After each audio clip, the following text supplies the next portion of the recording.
প্রথম চান্সে যদি জান্নাতে যেতে চান, জাহান্নামের কোনো স্পর্শ ছাড়া যদি জান্নাতে যেতে চান, তাহলে এই 16 বদঅভ্যাস থেকে, 16টি অপরাধ থেকে নিজেকে বাঁচাবার চেষ্টা করতে হবে। নাম্বার 1, যাদের মধ্যে ঈমান নাই তারা জান্নাতে যেতে পারবে না। দ্বিতীয় সবচেয়ে বড় বাধা হলো আত্মীয়তার সম্পর্ক ছিন্ন করা। আত্মীয়তার সম্পর্ক ছিন্নকারী সে জান্নাতে যেতে পারবে না।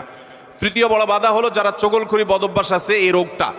চতুর্থ, প্রতিবেশীকে কষ্ট দেওয়ার রোগ যাদের আছে। 5 নম্বর হলো অহংকার। 6 নম্বর হলো প্রতারণা করা মানুষের সাথে, মানুষকে ধোঁকা দেওয়া। 7 নম্বর হলো দান করার পর খোঁটা দেওয়া।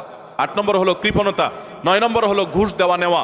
10 নম্বর হলো মা বাবার নাফরমানি করা, মা বাবার অবাধ্য হওয়া, মা বাবার অসম্মান করা। 11 নম্বর হলো মাদক আসক্ত হওয়া। 12 নম্বর হলো হারাম উপার্জন দ্বারা, হারাম খাদ্য দ্বারা, পানীয় দ্বারা শরীর গঠন করার। আর 13 নম্বর হলো রূঢ় স্বভাবের হওয়া। 14 নম্বর হলো গণক হওয়া। 15 নম্বর হলো ব্ল্যাক ম্যাজিক করা, ব্ল্যাক ম্যাজিশিয়ান। আর 16 নম্বর হলো সিল্কের পোশাক পরা।